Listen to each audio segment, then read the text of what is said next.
So I've used a ShopVac before, and I just bought my first one here, and I was kind of curious about this bag that came with it.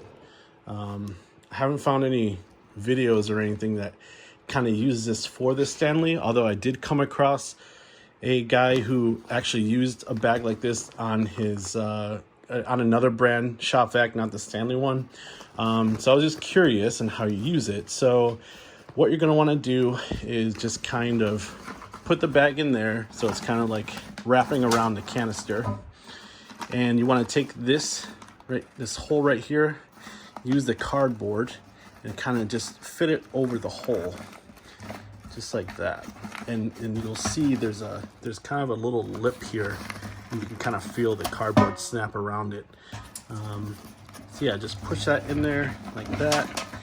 And the guy in the same video did not have his filter that's usually wrapped around here, the blue one, that one, didn't have that on the vacuum itself. So I think it's just to kind of increase the sucking action. So yeah, you're just gonna put it in there like that, and then just go ahead and vacuum away. So if you have any questions, let me know, but I'm excited to use this. So thank you.